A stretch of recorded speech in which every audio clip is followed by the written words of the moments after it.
નમસ્કાર મારા વહાલા વિદ્યાર્થી મિત્રો, આજે વાત કરીશું વાર્ષિક પરીક્ષા પેપર 2024 ધોરણ 11 અને વિષય ભૂગોળની નવી બ્લુપ્રિન્ટ અને મિત્રો પેપર સોલ્યુશન સંપૂર્ણ આપણે જોવાના છીએ. એ પહેલા ચેનલની અંદર પ્રથમ વખત આવ્યા છો તો મિત્રો ચેનલને ખાસ સબસ્ક્રાઇબ કરી દેવી. વિદ્યાર્થી મિત્રો, પ્રશ્નપત્રનું પરિરૂપ વાત કરીએ તો સમય 3 કલાકનો રહેશે અને કુલ ગુણ રહેશે 80. નિબંધ પ્રકારના 4 પ્રશ્નો પૂછાશે. લાંબા પ્રશ્નો 8, ટૂંકા પ્રશ્નો 8, અતિ ટૂંકા પ્રશ્ન 10 અને હેતુલક્ષી પ્રશ્નો 10 પૂછાશે. આમ ટોટલ 40 જે છે તે પ્રશ્નો પૂછાશે અને મિત્રો તમારો કુલ ગુણ 80 નું પેપર રહેશે અને 180 મિનિટ તમને મળશે.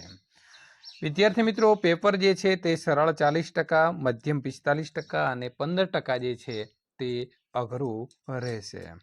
હવે આપણે વાત કરવાના છીએ પ્રકરણનો ગુણભાર. તો પહેલા ચેપ્ટરમાંથી માત્ર વિદ્યાર્થી મિત્રો 1 ગુણનું પૂછાશે અને 1 ગુણનું શું પૂછાશે એની પણ આગળ ચર્ચા કરીશું.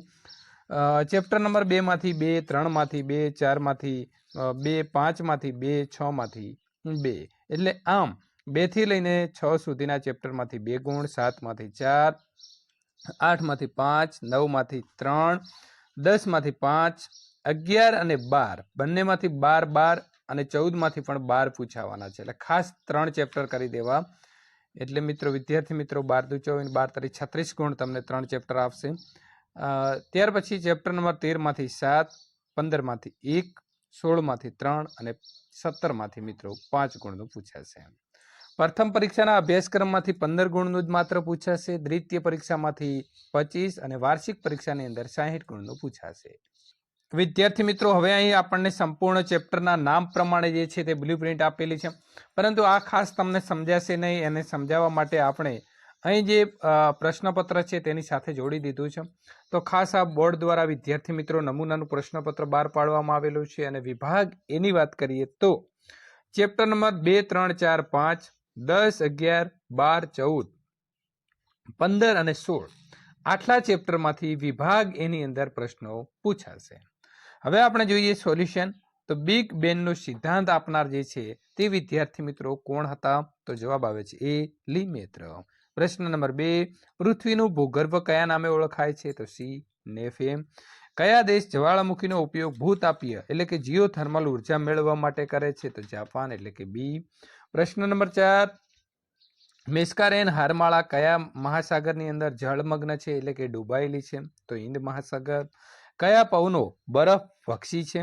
તો વિદ્યાર્થી મિત્રો ચિનુક એટલે કે સાચો જવાબ આવે છે બી. ત્યાર પછી વાત કરીશું પ્રશ્ન નંબર 6, ભારતની અંદર કયા રાજ્યની અંદર શિયાળા ઋતુની અંદર પણ વૃષ્ટિ જે છે તે થાય છે? તો ડી તમિલનાડુ. વિશ્વની અંદર સૌથી ગહન સમુદ્ર ખાઈ કઈ છે? તો મારિયાના ટ્રેન્ચ એટલે કે એ જે સૌથી મોટી છે. આપણે મકાનમાં છીએ અને ધરતીકંપની ધ્રુજારી શરૂ થઈ જાય છે તો શું કરવું? તો ઘરના સલામત ખૂણાની અંદર તમારે ઊભા રહી જવાનો છે. સાંસ્કૃતિક નકશાની અંદર નીચેનામાંથી કયા નકશાનો સમાવેશ જે છે તે વિદ્યાર્થી મિત્રો થશે નહીં? તો જમીનના નકશા જે છે તેનો સાંસ્કૃતિક નકશાની અંદર સમાવેશ થશે નહીં. પ્રશ્ન નંબર વાત કરીશું આગળ મિત્રો 10, 2 અક્ષાંશો વચ્ચે કેટલા કિલોમીટરનું અંતર હોય છે? તો 111 કિલોમીટરનું અંતર હોય છે. હવે વાત કરીશું વિભાગ બી. ચેપ્ટર નંબર જે મિત્રો અહીં આપણે વાત કરીએ તો ચેપ્ટર નંબર 1, 2, 3, 4, 5, 7, 9, 10, 11 અને 12 એમાંથી વિભાગ બી જે છે તેના પ્રશ્નો પૂછાય છે. ભૂગોળ શબ્દનો અર્થ આપો. તો ભૂગોળ એટલે પૃથ્વીનું વર્ણન એવો થાય છે. નિહારિકા એટલે શું? તો વિદ્યાર્થી મિત્રો ખાસ સમજી લો, અવકાશમાં તારાના ઝુંડની વચ્ચે કાળા ધોળા વાયુ વાદળો દેખાય છે તેને નિહારિકા કહીશું. ગુરુત્વાકર્ષણનો સિદ્ધાંત કોણે આપ્યો છે? તો વિદ્યાર્થી મિત્રો તમને ખબર છે કોણે આપેલો છે? તો ન્યૂટને. પાવાગઢની અંદર કયું તળાવ જે છે તે મિત્રો જ્વાળામુખીનું પાણી ભરાતા બનેલું છે? તો આવશે દૂધિયું તળાવ. ખંડ પ્રવાહનો સિદ્ધાંત કઈ રમત દ્વારા સમજાવી શકાય છે? તો મિત્રો આવશે જીગ સો ફીટ. બરાબર. હિમ અસ્માવલી કોને કહે છે? તો વિદ્યાર્થી મિત્રો હિમ નદી જ્યારે હિમરેખાથી વધારે નીચે ઉતરે છે ત્યારે હિમ પીગળવા લાગે છે અને વહન માર્ગની અંદર આવતો જે નિક્ષેપણ છે એ નિક્ષેપણથી જે ભૂમિ સ્વરૂપ રચાય છે તેને આપણે હિમ અસ્માવલી કહીશું. ત્યાર પછી વાત કરીશું લેપ્સ રેટ એટલે શું. તો પૃથ્વીના તાપમાનના ઉધ્વ ઘટાડાના દરને લેપ્સ રેટ કહે છે. પ્રશ્ન નંબર 18, વાતાવરણનું દબાણ એટલે શું. તો વાતાવરણમાં રહેલી હવા એક ભૌતિક પદાર્થ છે અને તેનું વજન પણ છે. તો વાતાવરણનું સ્તર ગુરુત્વાકર્ષણ બળના લીધે મિત્રો દબાણ કરે છે, જેને આપણે વાતાવરણનું દબાણ કહીશું.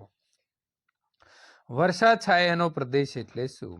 તો વિદ્યાર્થી મિત્રો કોઈ આ પ્રકારે પર્વત છે તો પર્વતની પવન વિમુખ બાજુને જ્યાં વૃષ્ટિ થાય છે ત્યાં આપણે કહીશું વર્ષા છાયાનો પ્રદેશ. વિશ્વના સૌથી ઊંચા મોજા કયા અને કેટલા ઉછળે છે. તો કેનેડાના મિત્રો ફંડીના અખાતમાં 15 થી 20 મીટર જેટલા જે મોજા છે એ ઊંચા ઉછળે છે. ત્યાર પછી વાત કરીશું વિભાગ સી. નીચે આપેલા પ્રશ્ન નંબર 21 થી 28 સુધીના પ્રશ્નોને સંક્ષિપ્તમાં જવાબ આપવાનો છે અને દરેકના 2 ગુણ રહેશે. ચેપ્ટર નંબર 6, 8 માંથી અથવામાં હશે અને 13 માંથી પણ અથવામાં હશે. 9, 11, 12, 13, 16 અને 17. ખડકોના પ્રકાર, હવામાન અને આબોહવાની વ્યાખ્યા, વાતાવરણમાં સૌથી હલકા અને સૌથી ભારે વાયુઓ, પૃથ્વીની સપાટીથી ઊંચે જતા તાપમાન ઘટે છે. તો મિત્રો આનું જો તમે ફૂલ સોલ્યુશન મેળવવા માંગો છો તો નીચે ડિસ્ક્રિપ્શનની અંદર લિંક આપી છે અને ત્યાં તમે ક્લિક કરીને આ જે અહીં આપણે સી ડી જે વિભાગ છે તેનું પણ તમે સોલ્યુશન મેળવી શકો છો. તો આ પ્રશ્નનું પણ આપણે સોલ્યુશન આપી દીધું છે. વિભાગ ડી ની વાત કરીએ તો એની અંદર ચેપ્ટર નંબર 7, 8, 10 અને 17 માંથી મિત્રો અથવામાં પણ એક પ્રશ્ન હશે. 11, 12, 14 આટલા ચેપ્ટર જે છે તે તમારે કરવાના રહેશે. એટલે કે જો તમે આટલા ચેપ્ટર કરી દો છો તો આપણો આ વિભાગ કમ્પ્લીટ થઈ જાય છે. હવે વાત કરીશું વિભાગી. પ્રશ્ન નંબર 37 થી 40 સુધીના પ્રશ્નોનો વિસ્તૃત જવાબ આપવાનો છે. ચેપ્ટર નંબર 11, 12 બંનેમાંથી અથવામાં પ્રશ્નો હશે અને 13 અને 14. એટલે કે મિત્રો પ્રશ્ન નંબર 37 એ ચેપ્ટર નંબર 11 અને 38 ચેપ્ટર નંબર 12 માંથી હશે, જ્યારે 39 ચેપ્ટર નંબર 13 અને 40 ચેપ્ટર નંબર 14 માંથી પ્રશ્નો આવશે. એટલે તમે આ 4 ચેપ્ટરના મોટા પ્રશ્નો કરી દો છો 5 ગુણવાળા તો તમને 20 ગુણ વિભાગી અપાવી શકે છે. તો વિદ્યાર્થી મિત્રો સંપૂર્ણ સોલ્યુશન આપણે અહીં પૂર્ણ કરીએ છીએ અને ફૂલ સોલ્યુશન જોવા અહીં આપેલી એન્ડ સ્ક્રીન ઉપર ક્લિક કરીને મેળવી શકો છો.